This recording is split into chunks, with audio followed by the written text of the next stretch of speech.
Purbaya pastikan BBM bersubsidi aman tak naik.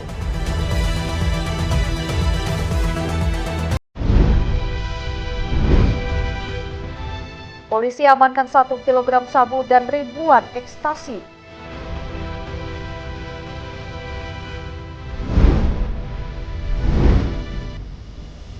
Hakim Tipikor Medan vonis bebas Amsal Sitebu.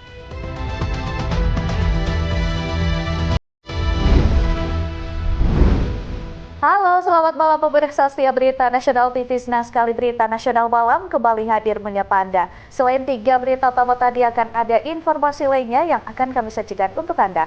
Sama saya, Ajeng Tiara.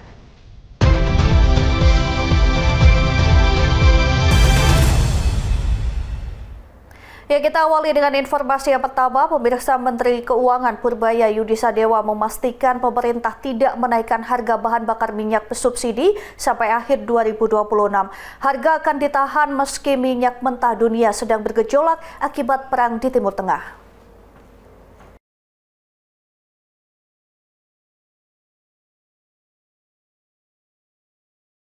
Hal tersebut ditegaskan Purbaya saat rapat kerja dengan Komisi 11 DPR RI. Purbaya menegaskan BBM bersubsidi tidak akan naik sampai akhir 2026.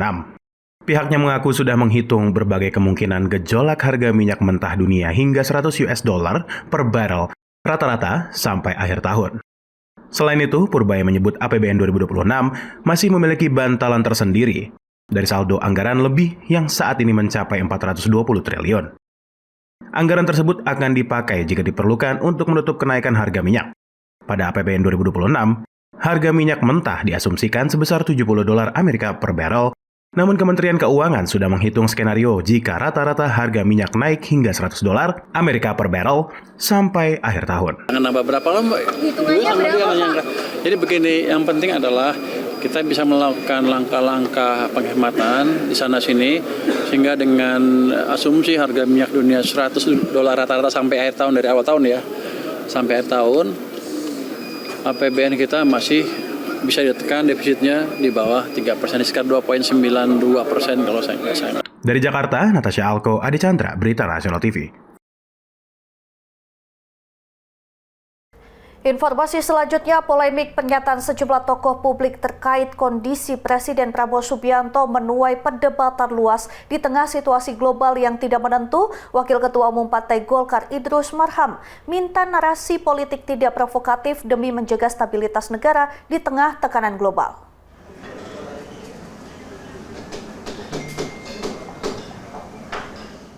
Wakil Ketua Umum Partai Golkar Idrus Marham menyoroti narasi politik provokatif yang dinilai berpotensi memicu polarisasi.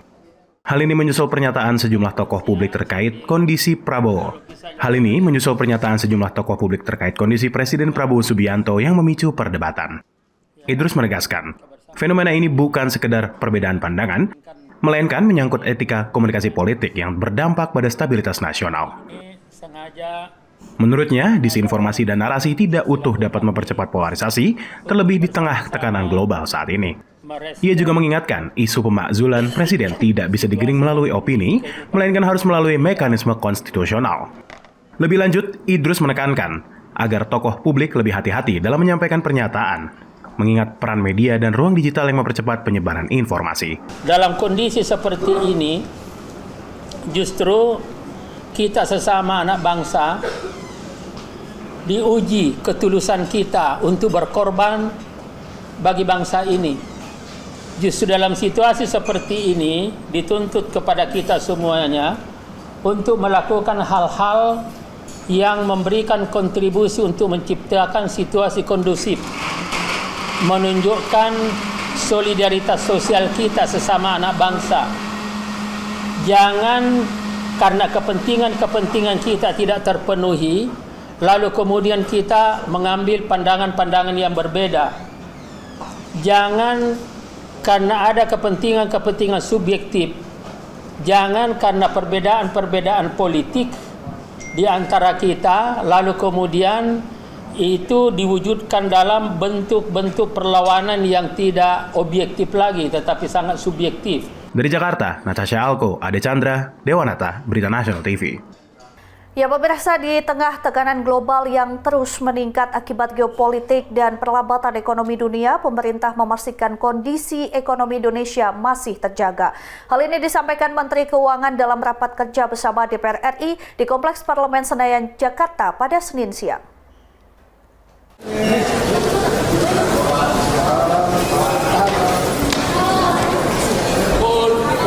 Menteri Keuangan Purbaya Yudi Sadewa menyebut tekanan terhadap ekonomi nasional terjadi secara bertubi-tubi sejak awal tahun.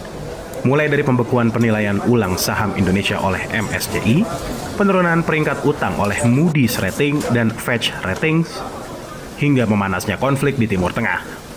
Menkeu menilai kondisi ini menjadi tantangan besar bagi kinerja, anggaran pendapatan dan belanja negara, serta stabilitas perekonomian nasional. Meski demikian, pemerintah menegaskan ekonomi Indonesia masih relatif stabil. Salah satu indikatornya terlihat dari sektor real, di mana industri manufaktur terus mencatatkan ekspansi selama 8 bulan berturut-turut. Indeks Purchasing Managers Index atau PMI, manufaktur Indonesia pada Maret 2026 memang turun tipis ke level 50,1. Namun angka tersebut masih berada di atas ambang batas 50, yang menandakan aktivitas industri masih berada dalam fase ekspansi. Purbaya menyebut penurunan ini dipicu kekhawatiran industri terhadap dampak perang di Timur Tengah. Meski begitu, ia menegaskan akan terus menjaga stabilitas ekonomi nasional di tengah ketidakpastian global, termasuk dengan mengantisipasi dampak kenaikan harga energi dan gejolak geopolitik. Global akibat eskalasi geopolitik dan tekanan aktivitas ekonomi dunia, stabilitas ekonomi Indonesia tetap terjaga. Jadi tekanan yang kita alami bertubi-tubi. Di awal tahun ada MSCI, ada lagi lembaga pemeringkat. Terus ketika itu sudah agak tenang, ada perang di Timur Tengah. Ini merupakan tantangan yang amat signifikan bagi APBN dan perekonomian kita. Jadi kalau kita tidak memanage itu dengan baik, kita mungkin nasibnya akan sama dengan negara sekeliling kita yang sudah mengalami mungkin perlambatan ekonomi yang signifikan karena mereka terpaksa menaikkan BBM atau suplai BBM yang nggak ada di pasar. Kita masih relatif stabil. Stabilitas tersebut tercermin pada... Dari Jakarta, Natasha Alko, Ade Chandra, Berita Nasional TV. Kebangsaan, pilar, ketahanan, dan keberlanjutan. Kabar berikutnya, Menteri Pendidikan Dasar dan Menengah Mendikdasmen Abdul Mukti meninjau pelaksanaan tes kemampuan akademik di SMP Negeri 2 Kecamatan Curug, Kabupaten Tangerang, Banten pada Senin pagi. Selain untuk mengukur kemampuan akademik siswa, tes kemampuan akademik ini juga nantinya akan menjadi syarat dalam seleksi penerimaan murid baru atau SPMB jalur prestasi di jenjang sekolah menengah atas.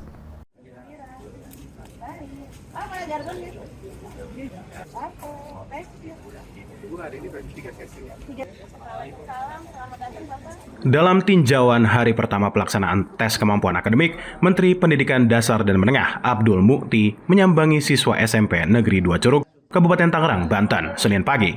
Kepada para siswa, Mukti menanyakan persiapan siswa dalam menghadapi tes kemampuan akademik. Mukti juga menjelaskan teknis pelaksanaannya kepada para siswa. Abdul Mukti mengatakan, tes kemampuan akademik ini digelar guna mengukur kemampuan siswa dari berbagai aspek, mulai dari akademik, literasi, numerasi, karakter, dan lingkungan belajar.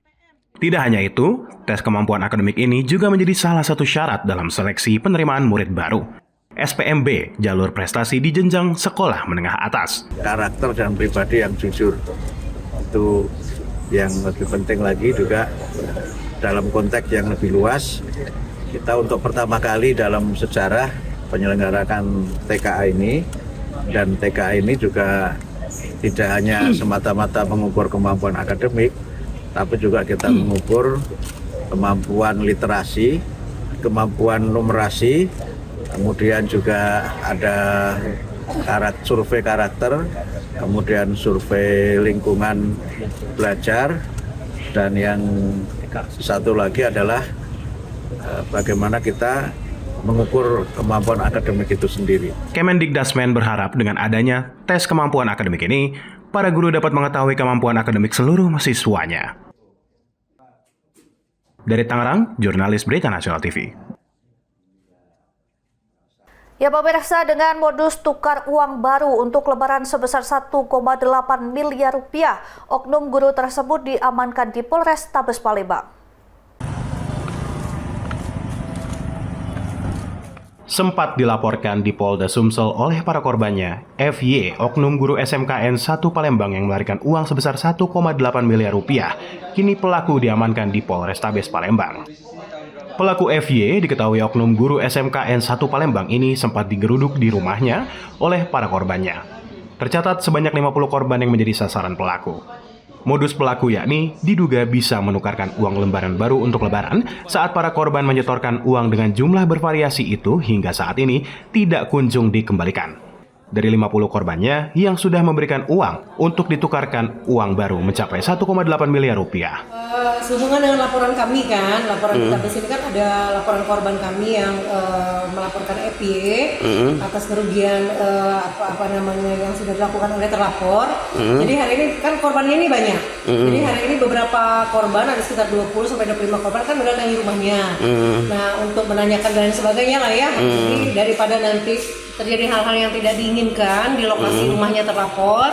Jadi akhirnya terlapor kan bawa ke sini. Warga Polrestabes itu seorang wanita yang telah melakukan penipuan dari banyak korban sekitar 50 orang lebih, dan yang membawa ke sini semua korban sama-sama membawa ke Polrestabes. Guna pemeriksaan lebih lanjut, pelaku kini diserahkan ke unit reskrim Polrestabes Palembang untuk proses lebih lanjut. Dari Palembang, Sumatera Selatan, jurnalis Berita Nasional TV. Ya pemirsa, usai jeda kami akan hadirkan informasi lainnya. Tetap saksikan Berita Nasional Malam.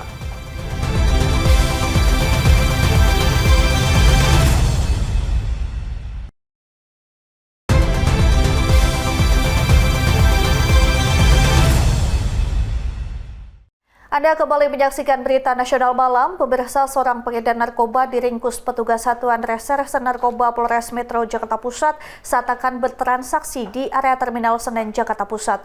Untuk mengelabui petugas, pelaku memanfaatkan momen Hari Raya Idul Fitri dengan mengemas sabu-sabu seberat 1 kg dan 1.694 butir pil ekstasi di dalam kaleng biskuit. Iya. Ibu ya, ini suami ibu bener ya? Iya. Oke, kita buka ya sama-sama ibu ya. Pria berinisial SS ini tak berkutik saat diringkus petugas Satres Narkoba Polres Metro Jakarta Pusat di area Terminal Senen, Jakarta Pusat. Di hadapan sang istri saat itu ada di lokasi, polisi langsung membongkar barang bawaan SS di dalam kantung belanja berupa beberapa makanan kemasan. Kecurigaan petugas tertuju pada sebuah kaleng biskuit dengan segel plastik yang telah sedikit terbuka. Benar saja, di dalam kaleng tersebut, polisi mendapatkan sabu-sabu seberat 1 kg yang disusun bersama biskuit. Orang udah lewat.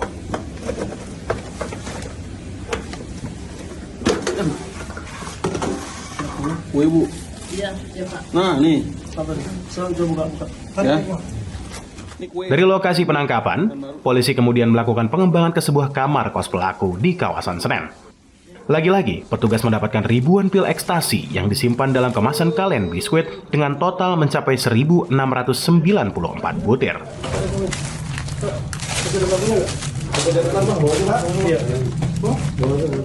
Kasat Narkoba Polres Metro Jakarta Pusat AKBP Wisnu S. Kuncoro menuturkan terungkapnya kasus peredaran narkoba berkat laporan dari masyarakat. Modus yang dilakukan pelaku memanfaatkan momen Hari Raya Idul Fitri dengan mengemas narkoba ke dalam kaleng biskuit. Dari hasil pemeriksaan, tersangka berperan sebagai perantara yang bertugas menerima, menyimpan, dan mengirimkan narkoba atas perintah seseorang berinisial T. Berdasarkan laporan informasi dari masyarakat, untuk TKP kita amankan pelaku ini berada di depan stasiun Senen. Yang mana dari pelaku ini, TKP pertama kita mengamankan kurang lebih 1 kilo sabu. Itu kurang lebih pelaksananya di pukul 21.30. Selanjutnya dari pelaku tersebut dengan inisial SS kita kembangkan kembali, yang mana kita menuju ke TKP kedua berdasarkan dari keterangan yang bersangkutan. Di TKP kedua ini kita mengarah ke sebuah kos-kosan masih di wilayah Senen juga. Disitulah kita mengamankan kurang lebih 1.694 butir ekstasi. Polisi hingga kini masih melakukan pengembangan dan mengejar pria berinisial T guna membongkar jaringan peredaran narkoba hingga ke akarnya. Dari Jakarta Pusat, jurnalis Berita Nasional TV. Ya, kabar berikutnya ditinggal mudik lebaran ke kampung halaman. Sebuah rumah mewah 2 lantai di Cempaka Putih, Jakarta Pusat disatroni seorang pelaku pencurian. Pelaku yang diduga seorang residivis kambuhan masuk ke dalam rumah usai menjebol gembok pagar menggunakan cairan kimia dan mencongkel jendela. Kemudian pelaku kabur dengan membawa sejumlah barang berharga senilai puluhan juta rupiah. Video rekaman CCTV detik-detik aksi pencurian sebuah rumah mewah saat libur lebaran kemarin tengah viral di media sosial. Pelaku awalnya masuk ke halaman rumah dengan memakai helm, namun kemudian kembali keluar untuk melepas helmnya sebelum beraksi. Masuk melalui pintu gerbang usai menjebol gembok menggunakan cairan kimia, pelaku lalu mencongkel jendela untuk bisa masuk ke dalam rumah yang berlokasi di Jalan Cempaka Putih Timur, Jakarta Pusat ini. Sekitar 30 menit berada di dalam dan mengobrak-abrik seluruh isi rumah, pelaku akhirnya keluar dengan membawa sebuah tas berisi sejumlah barang berharga. Aksi pencurian rumah kosong ini terjadi di penghujung berakhirnya masa libur panjang lebaran. Saat itu, seluruh penghuni rumah masih melakukan perjalanan kembali ke Jakarta, usai mudik ke kampung halaman di Sumatera. Pelaku berhasil membawa kabur sejumlah barang berharga seperti komputer jinjing alias laptop, 2 buah telepon genggam, kamera, topi dan kacamata, serta tas berisi dokumen berharga dengan total kerugian mencapai puluhan juta rupiah. Kebetulan saat itu saya berada di kapal dari Bakau Lampung ke Merak. Nah, di saat itulah maling itu masuk dari pagar terus ke jendela ini. Lebih kurang maling di dalam itu sekitar 30 menit. Nah, setelah kejadian itu 10 menit kemudian, ya lebih kurang 10 menit kemudian adik saya datang dan melihat kondisi kunci gembok itu udah terbuka, pagar udah dicongkel dan kamar udah diobrak-abrik sama maling tersebut. Dan pas saat adik datang, saya pas lagi di kapal banget gitu. Yang hilang itu laptop, satu buah laptop, 2 buah HP iPhone, terus topi New Era, terus kacamata, kamera, sama tas. Dan mungkin di dalam tas itu ada berkas-berkas yang mereka bawa gitu. Nah, itu dia yang masih dalam proses pencarian. Dari viralnya video rekaman detik-detik aksi pencurian yang diunggah korban di media sosial, rupanya banyak yang memberikan informasi jika pelaku merupakan residivis kambuhan atas beragamnya kasus pencurian dan baru saja keluar dari penjara pada akhir tahun 2025 lalu. Korban berharap polisi bisa segera menangkap pelaku agar barang-barang berharga korban dapat kembali dan tidak ada lagi warga yang menjadi korban pencurian. Dari Jakarta Pusat, jurnalis Berita Nasional TV. Ya, kabar lainnya, pemirsa, Majelis Hakim Tipikor Pengadilan Negeri Medan memvonis bebas Amsal Sitepu, terdakwa kasus dugaan korupsi pembuatan video profil desa di Kabupaten Karo. Vonis bebas dibacakan Ketua Majelis Hakim Muhammad Yusafri Hardi Girsang. Yang pada pokoknya bagaimana temuan dalam putusan ini dianggap cukup dibacakan. Terima selanjutnya maksudnya telah mulai didengar keterangan nanti. Vonis bebas ini dibacakan setelah melalui pembacaan keseluruhan amar putusan dalam sidang yang berlangsung selama hampir 2 jam dan disaksikan anggota Komisi 3 DPR RI, Hinca Panjaitan, masyarakat dan keluarga serta insan pers. Vonis bebas dibacakan Ketua Majelis Hakim Muhammad Yusafri Hardi Girsang, disambut tangis haru dan sujud syukur Amsal, kuasa hukumnya dan seluruh keluarga. Didampingi kuasa hukumnya, Amsal mengucapkan terima kasih kepada seluruh masyarakat khususnya Majelis Hakim Pengadilan Tipikor Medan, Komisi 3 DPR RI, serta tim kreator seluruh Indonesia yang telah membantu mensupportnya selama ini. Air mata ini adalah air mata kebebasan, teman-teman. Tapi ini bukan air mata kebebasan untuk saya saja, tapi ini kebebasan untuk semua insan kreatif yang ada di Indonesia untuk tetap bisa bebas berkarya di negara kita ini. Dan saya mau berterima kasih kepada Majelis Hakim khususnya yang sudah memutus perkara ini dengan seadil-adilnya. Dan saya juga mau berterima kasih kepada Bapak Presiden Prabowo Subianto yang sudah memberikan perhatian khusus kepada kami seluruh pekerja ekonomi kreatif yang ada di Indonesia. Saya percaya momentum ini adalah momentum untuk kebangkitan ekonomi kreatif yang ada di Indonesia. Saya juga berterima kasih kepada Komisi 3 DPR RI, terkhusus untuk Ketua Komisi 3 DPR RI, Bapak Habibur Rahman, untuk pimpinan, untuk anggota Komisi 3, terkhusus untuk Bapak Hinca Panjaitan yang telah mendampingi saya, yang telah menjamini saya, yang telah membantu saya mendapatkan keadilan ini. Terima kasih Bapak-Bapak. Dan saya juga berterima kasih untuk kepada Menteri Ekonomi Kreatif, begitu juga untuk Ketua Gerakan Ekonomi Kreatif Nasional Bapak Kawendra, terima kasih, dan untuk Majelis Pimpinan Tinggi Gerakan Ekonomi Kreatif Nasional Bapak Prof. Supidasko, terima kasih. Dalam sidang sebelumnya, Jaksa Penuntut Umum menuntut Amsal Sitepu dengan hukuman penjara 2 tahun dalam kasus dugaan korupsi proyek komunikasi dan informatika serta pembuatan video profil desa di Kabupaten Karo. Dari Medan, Sumatera Utara, Tim Liputan Berita Nasional TV.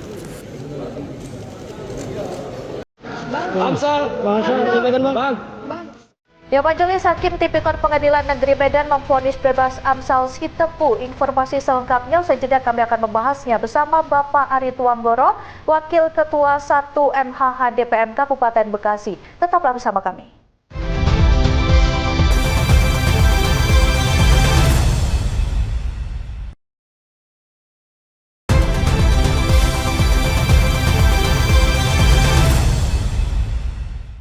Terima kasih Anda masih bersama kami, pemirsa. Majelis Hakim Pengadilan Tipikor pada Pengadilan Negeri atau PN Medan menjatuhkan vonis bebas terhadap Amsal Kristi Sitepu karena dinilai tidak terbukti melakukan korupsi proyek pembuatan video profil desa di Kabupaten Karo, Sumatera Utara. Untuk membahasnya telah terhubung bersama kami Bapak Ari Tuanggoro, Wakil Ketua 1 Majelis Hukum HAM Pengurus Daerah Muhammadiyah Kabupaten Bekasi. Selamat malam Pak Ari. Selamat malam, Mbak. Ya, selamat malam, Pak. Kita mulai diskusi kita pada malam hari ini. Yang paling mendasar, Pak, sebenarnya bagaimana Anda melihat vonis bebas terhadap Amsal Sitepu ini, Pak? Ya, baik, Mbak. Jadi saya melihat, Mbak, menganalisa bahwa ini merupakan presiden positif, Mbak, bagi penegakan hukum, khususnya hukum pidana di Indonesia. Mengapa saya menyatakan bahwa ini presiden positif?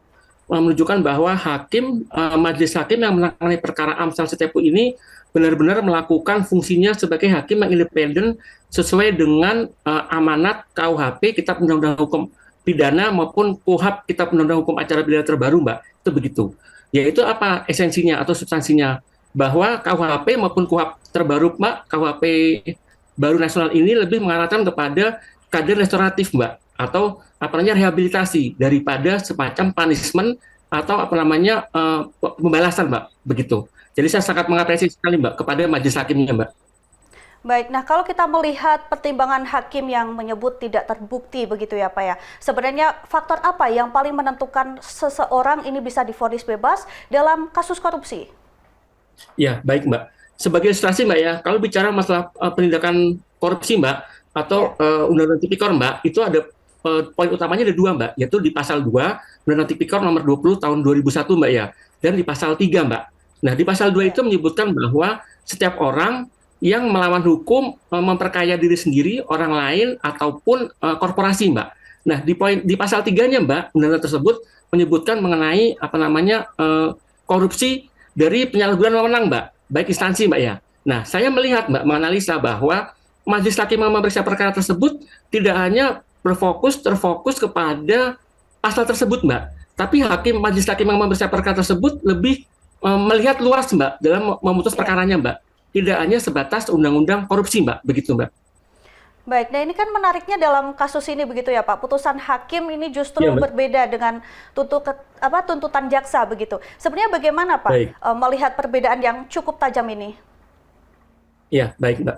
Dalam hukum acara pidana, Mbak, maupun hukum pidana murni, Mbak, ya, itu hakim berhak memutuskan perkara baik di bawah tuntutan jaksa atau maupun melebihi tuntutan jaksa, Mbak. Dalam konsep hukum pidana, Mbak, kita mengenal memutus di luar atau mungkin di bawah dari tuntutan jaksa itu disebut namanya minus petita, Mbak. Dan sedangkan kalau memutus perkara di atas dari tuntutan atau rencana tuntutan atau dakwaan dari jaksa, itu kita sebut sebagai ultra petita. Nah itu, Mbak, dalam hukum acara pidana itu diakui dan sangat legal sah. Dalam Undang-Undang KUHP, Kitab Undang-Undang Hukum Pidana Nasional, Mbak, itu walaupun tidak ditetapkan secara eksplisit, tapi menunjukkan di pasal 51, 52, bahkan pasal 54, 56 itu menunjukkan bahwa hakim berhak memutus perkara secara minus petita, Mbak. Itu bisa, Mbak, begitu. Baik, artinya di perbedaan ini bisa dimaknai ada kelemahan dalam pembuktian dari pihak jaksa atau dari hakim ini juga memiliki pertimbangan hukum yang berbeda begitu, Pak? Ya, baik, Mbak. Saya tidak melihat sebagai kelemahan dari dakwaan jaksa, Mbak, ya, tidak. Ya. Saya lebih mengapresiasi dari majelis hakim yang memeriksa perkara tersebut, Mbak. Hakim itu tidak terfokus kepada materi pokok perkara, tapi majelis hakim yang memeriksa perkara tersebut, Mbak, itu benar-benar mengedepankan aspek-aspek independensi, terus menggali nilai-nilai hukum yang ada di masyarakat, Mbak. Ya ini apa? Sesuai dengan Undang-Undang Nomor 48 Tahun 2009 mengenai pokok-pokok keusahaan kehakiman, Mbak.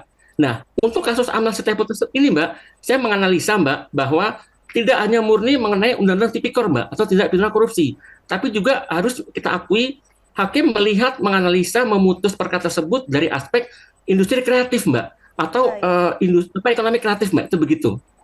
Iya. Nah, ini kalau kita berbicara mengenai industri kreatif yang mana kita juga tahu Amsal ini seorang videografer begitu ya, Pak ya. Nah, ini menurut Pak Ari, apakah sejak awal penetapan dirinya dalam kasus korupsi ini sudah tepat gitu jika dilihat dari posisi dan perannya dalam proyek tersebut? Ya, baik, Mbak. Saya sedikit mengkritisi, Mbak, ya, peran jaksa. Ya. Kenapa saya sedikit mengkritisi? Kita harus paham, Mbak, suatu perkara, berkas perkara itu bisa dilimpahkan ke pengadilan harus melalui prosedur penyidikan, Mbak, di kepolisian, dalam hal ini Polres Karo, Mbak, ya. Nah, kemudian dari pihak penyidik tersebut, Mbak, baru dinaikkan, dilimpahkan kepada kejaksaan yang kita sebut namanya P21.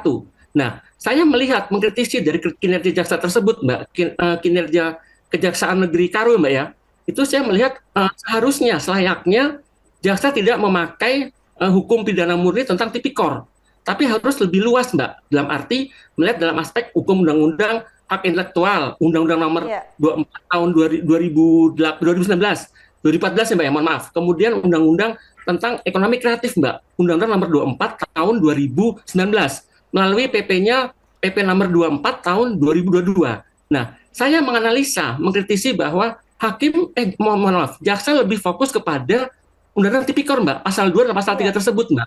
Di pasal 2 Undang-Undang Tipikor, Mbak, itu nilai kerugian di atas 200 juta kerugian negara, Mbak, ya. Itu otomatis serta-merta diberlakukan pasal 2, Mbak.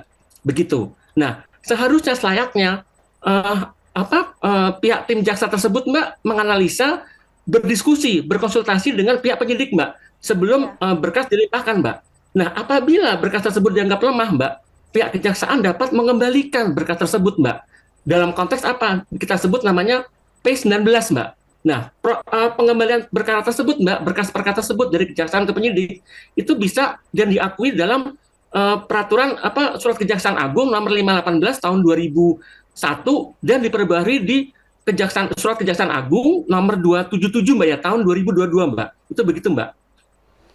Nah, kalau kita melihat lebih luas lagi di kasus ini begitu, Pak, artinya apakah ini bisa menjadi pembelajaran bagi penegak hukum dalam menetapkan pihak yang bertanggung jawab dalam perkara korupsi ini? Ya, baik, Mbak. Jelas, Mbak. Ini tadi di awal sudah saya sebutkan bahwa kasus Amsal Setiapu ini merupakan suatu pembelajaran berharga, suatu presiden positif bagi penegakan hukum Indonesia di masa depan, Mbak. Baik dari kinerja jaksanya, kinerja majelis hakim, sampai dengan putusan dikeluarkan. Kita ketahui bersama, Mbak, bahwa putusannya adalah putusan vonis bebas, ya, Mbak, ya.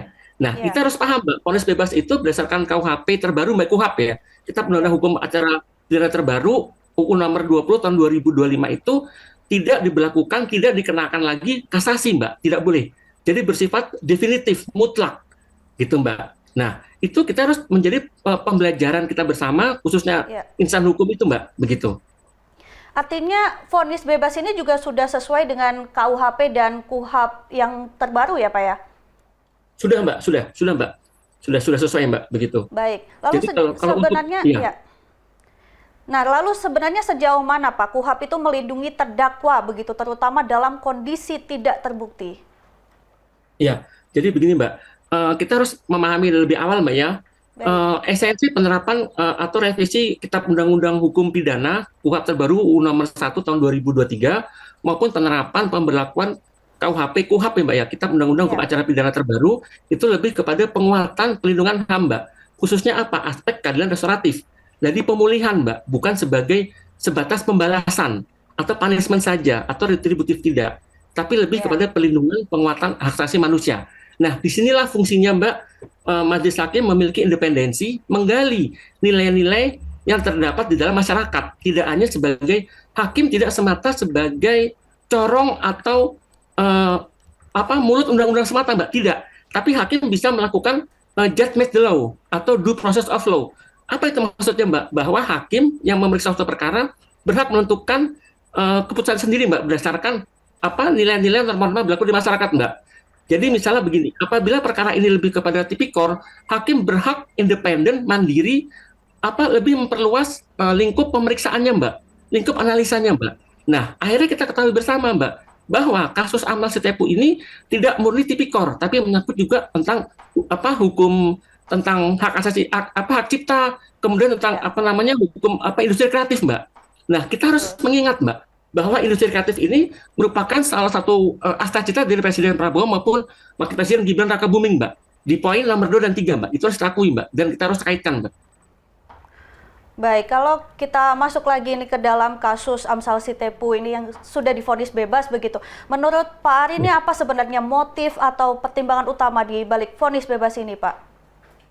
Ya, saya secara pribadi menganalisa Mbak ya, jadi putusan vonis bebas dari Majelis Hakim perkara tersebut Mbak tidak semata murni dari Undang-Undang Tipikor Mbak, yang banyak Undang-Undang Nomor 20 Tahun 2001. Tadi di awal sudah saya sebutkan bahwa Majelis Hakim lebih menganalisa, lebih komprehensif Mbak, lebih menyeluruh. Jadi tidak hanya semata Undang-Undang Tipikor, tapi juga mengaitkan dengan Undang-Undang Hak Cipta, Undang-Undang Nomor 24 Mbak ya, tahun 2014. Kemudian juga Undang-Undang tentang Ekonomi Kreatif.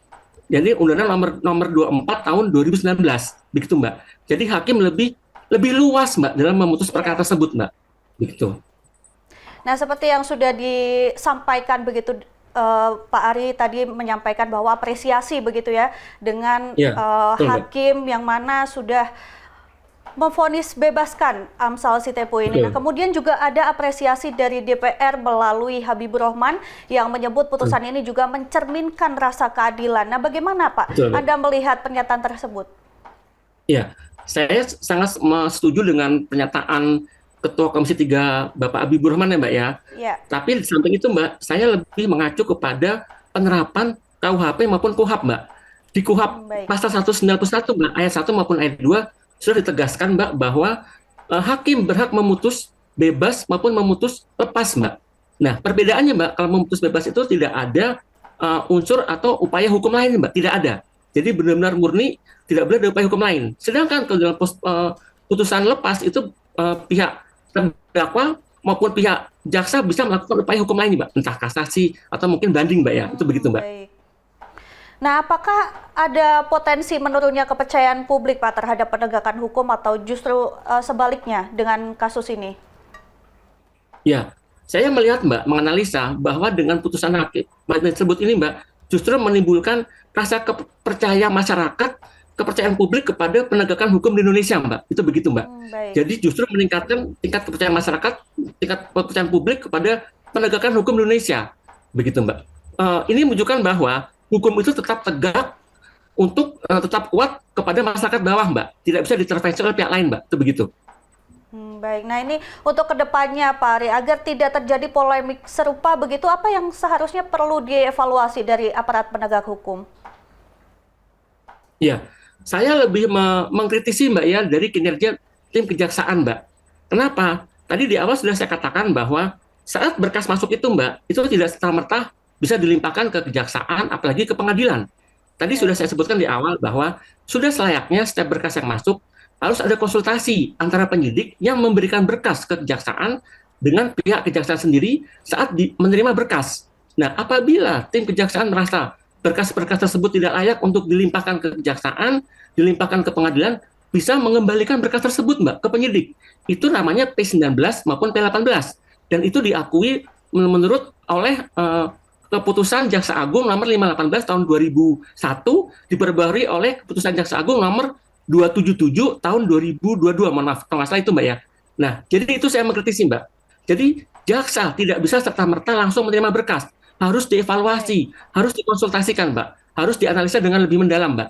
Baik jaksa yang memegang berkas perkara tersebut maupun kasihnya maupun kasubsinya Mbak. Itu begitu Mbak. Nah, kalau dari sisi terdakwa begitu ya, yaitu dari Amsal Sitepunya sendiri, ini langkah apa yang bisa ditempuh begitu Pak? Ya, saya melihat Mbak, saya menganalisa tidak hanya pada Amsal Sitepu tersebut saja Mbak ya, tapi ini merupakan presiden positif, presiden bagus, dan menunjukkan bahwa KUHP baru maupun KUHP baru nasional ini Mbak, sudah benar-benar berjalan dan dijalankan oleh aparat penegak hukum selayaknya Mbak. Dalam hal ini apa? Majelis Hukum, Majelis Hakim, yang memeriksa perkara tersebut. Fungsi esensi dari KUHP maupun KUHP baru itu Mbak adalah pelindungan HAM. Lebih kepada unsur pemaafan Mbak, atau keadilan restoratif. Nah, lebih mengedepankan hak-hak terdakwa maupun tersangka Mbak, itu begitu Mbak. Baik Pak, mungkin terakhir nih Pak, apa imbauan Anda kepada masyarakat agar bisa menyikapi kasus seperti ini dengan bijak begitu?